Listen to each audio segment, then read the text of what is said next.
प्रभु ने बंदे निंदान करे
ಸಾಕಷ್ಟು ಕಾರ್ಯಕ್ರಮಗಳನ್ನು ರೂಪಿಸಿದೆ. ಆ ಹಿನ್ನೆಲೆಯಲ್ಲಿ ಮತ್ತೊಂದು ವಿಶೇಷ ಕಾರ್ಯಕ್ರಮ ಯಾವುದಂದರೆ ಮಹಾತ್ಮ ಗಾಂಧೀಜಿಯವರ ಸ್ತಬ್ಧಚಿತ್ರ ಸಂಚಾರ ಕಾರ್ಯಕ್ರಮ.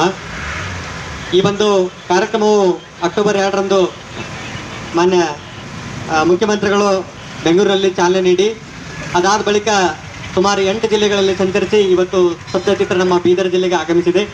ಈ ಒಂದು ಸ್ತಬ್ಧಚಿತ್ರ ಮಹಾದೇವ್ ಸರ್ ಈಗ ಆಗಮಿಸಿದ್ದಾರೆ. ಸರ್ಗೆ ತಮ್ಮೆಲ್ಲರ ಪರವಾಗಿ ನಾನು ಹೃದಯಪೂರ್ವಕವಾಗಿ ಸ್ವಾಗತವನ್ನು ಕೋರ್ತೇನೆ. ಅದೇ ರೀತಿಯಾಗಿ ಈ ಕಾರ್ಯಕ್ರಮಕ್ಕೆ ನಮ್ಮ ಕನ್ನಡ ವಿದ್ಯಾರ್ಥಿಗಳು ಗಾಂಧೀಜಿ ಅಹಿಂಸೆಯ ಪ್ರತೀಕ. ಇವತ್ತು ಜಗತ್ತು ಅಣುಯುಗದಲ್ಲಿ ಹಿಂಸೆಯಿಂದ ತತ್ತರಿಸುತ್ತಿದೆ. ಅಹಿಂಸೆಯಿಂದ ಸ್ವಾತಂತ್ರ್ಯ ದೊರಕಿಸಿದ ಉದಾಹರಣೆ ಕೇವಲ ಭಾರತದ ಇತಿಹಾಸಕ್ಕೆ ಇದೆ, ಸ್ವಾತಂತ್ರ್ಯ ಚಳವಳಿಗೆ ಇದೆ. ಗಾಂಧೀಜಿ ಈ was A most practical man ಅಂತ ಹೇಳ್ಬೋದು. ಸತ್ಯವೇ ದೇವರು ಅಂತ ಹೇಳಿದರು. ಇವತ್ತು ದೇವರ ಹೆಸರಿನಲ್ಲಿ ನಾವು ಅಲ್ಲಲ್ಲಿ ಒಂದೆರಡು ಮಸೀದಿ ಅಂತ ಹೇಳಿದ್ರು ಕಚ್ಚಾಡ್ತಾ ಇದ್ದೆ. ರಾಮ್ ರಹೀಮ್ अल्लाह ईश्वर एक ही भगवान का नाम है। गांधी जी ने चरित्र का पाठ पढ़ाया, स्वतंत्रता का नेतृत्व ग्रामीण लीडर बनकर काम किया। गांधी जी ने बड़ी भगवत गीता उसमें ढूंढ निकाला भारत में। चारित्र किसी दुकान में मिलता नहीं, रोज रोज कोई गांधी बनता नहीं। ಗಾಂಧಿ ಹೇಳಬೇಕಂದ್ರೆ ವಿದ್ಯಾರ್ಥಿಗಳಿಗೆ ಗಾಂಧಿಗೆ ಹೇಳಿದ್ರು ಬರಲಿಲ್ಲ ಮಾಡಲು ಕಾಪಿ ಗಿಪಿ, ಅದಕ್ಕೆ ಹಾಕಿಲ್ಲ ಯಾರಿಗೂ ಟೋಪಿ. ಯಾಕಂದ್ರೆ ಇವತ್ತು ಹೇಗಾಗಿದೆ ಅಂದ್ರೆ ಪರಿಸ್ಥಿತಿ, ಇವತ್ತು ಎಲ್ಲ ಸುಧಾರಣೆ ಆಗಬೇಕು. ಭಾರತ ಮುಂಚೂಣಿಯಲ್ಲಿದೆ. ಭಾರತ ಅಗ್ರಗಾಮಿ ಆಗಲಿಕ್ಕೆ ಏನದ ಅಂದ್ರೆ ಜಗತ್ತಿನಲ್ಲಿ ಗಾಂಧೀಜಿಯ ಮೂರ್ತಿ ಮಾತ್ರ ಇದೆ, ವಿವೇಕಾನಂದರದಿದೆ, ಬೇರೆ ಅಂಬೇಡ್ಕರ್ದಿದೆ. ಬೇರೆ ಜನರು ಇಷ್ಟು ಜನರು ಹುಟ್ಟಿದನ್ನು ಗಾಂಧಿಯ ನಾಡು ಅಂತ ಹೇಳೋದು ವಿದೇಶಿಗರ ನಮ್ಮ ದೇಶವನ್ನು ಗಾಂಧೀಜಿ ಜೀವನೇ ಆಫ್ರಿಕಾ. ದಕ್ಷಿಣ ಆಫ್ರಿಕಾದಲ್ಲಿ ಕಪ್ಪು ಬೇಕು ಚಳವಳಿ ವಿರುದ್ಧ ಹೋರಾಡಿ ಏನದ ಅಂತಂದ್ರೆ ಅವ್ರು ಭಾರತ ಸ್ವಾತಂತ್ರ್ಯ ಸಂಗ್ರಾಮದ ಚಳವಳಿ ಹೇಳಿದರು.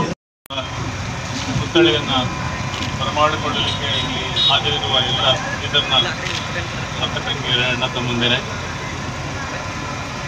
ಮಹಾತ್ಮ ಗಾಂಧಿ ಇವತ್ತು ರಸ್ತೆಯಲ್ಲಿ ನಾವು ಸ್ವಾಗತ ಮಾಡುವುದಕ್ಕಿಂತ ನಮ್ಮ ಮನಸ್ಸು ಬದುಕುಗಳಲ್ಲಿ ಅದನ್ನು ಅಳವಡಿಸ್ಕೊಳ್ಳೋದು ಬಹಳ ಮುಖ್ಯ ಅಂತ ನಾನು ಭಾವಿಸಿದ್ದೇನೆ. ಇವತ್ತು ಗಾಂಧೀಜಿ ಭಾರತದಲ್ಲಿ ಬರ್ತಾ ಅಪ್ರಸ್ತುತ ಆಗ್ತಾ ಇದ್ದಾರೇನೋ ಅನ್ನೋ ಒಂದು ಅನುಮಾನ ಕಾಡ್ತಾ ಇರೋ ಕಾರಣಕ್ಕೆ ಸರ್ಕಾರ ಗಾಂಧೀಜಿಯವರನ್ನು ಪ್ರತಿಯೊಬ್ಬರ ಮನೆ ಬಾಗಿಲಿಗೆ ಅವರ ಊರುಗಳಿಗೆ ತಲುಪಿಸಲಿಕ್ಕೆ ಒಂದು ವ್ಯವಸ್ಥೆಯನ್ನು ಮಾಡಿದೆ.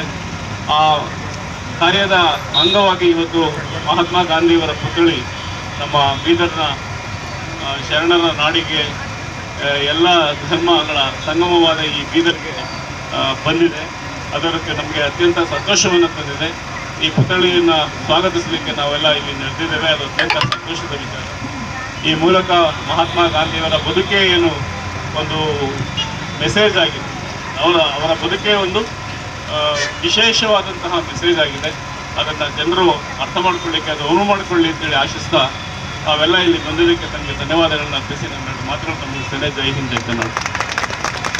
ಸನ್ಮಾನ್ಯ ಜಿಲ್ಲಾಧಿಕಾರಿಗಳಾದ ಡಾಕ್ಟರ್ HR ಮಹದೇವ್ ಸಾಹೇಬ್ರೆ ಮತ್ತು ಎಲ್ಲ ವಿದ್ಯಾರ್ಥಿ ಸ್ನೇಹಿತರೆ ಮತ್ತು ಬಂಧುಗಳೇ, ಇವತ್ತು ಗಾಂಧೀಜಿ ಸ್ತಬ್ಧ ಚಿತ್ರವನ್ನು ಜಿಲ್ಲಾ ಕೇಂದ್ರವಾದ ಬೀದರ್ನಲ್ಲಿ ನಾವು ಮಾಡ್ತಾ ಇರೋದು ಬಹಳಷ್ಟು ಸಂತೋಷದ ಸಂಗತಿ. ಸಾಹೇಬ್ರು ಹೇಳಿದ ಹಾಗೆ ಗಾಂಧೀಜಿಯವರ ವಿಚಾರಗಳನ್ನು ಎಷ್ಟು ಸಲ ನಾವು ನೆನಪಿಸ್ಕೊಂಡ್ರೂ ಕಡಿಮೆ. ಗಾಂಧೀಜಿಯನ್ನು, ಆ ಮೂರ್ತಿಯನ್ನು ನೋಡಿದ ಸ್ಥಳಕ್ಕೊಮ್ಮೆ ನಮಗೆ ಅವರ ವಿಚಾರಗಳು ನೆನಪಾಗಬೇಕು.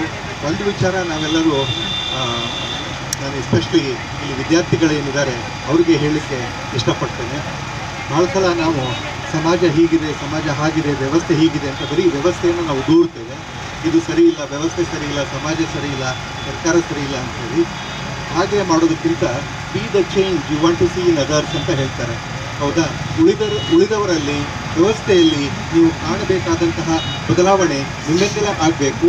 ನೀವು ಬದಲಾಗಿ ತಂತನೇ ಎಲ್ಲವೂ ಬದಲಾಗ್ತದೆ ಅನ್ನುವಂಥ ಸಂದೇಶವನ್ನು ವಿದ್ಯಾರ್ಥಿಗಳಿಗೆ ನಾನು ಕೊಡ್ತಾ ನಾನು 2 ಮಾತು ಮುಗಿಸ್ತಾ ಇದ್ದೇನೆ. Thank you so much. ನಮಸ್ಕಾರ.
There is realization outside the territory. It is inherent. It is proved not by extraneous evidence, but in the transformed conduct and character of those who have faced the real presence of God within.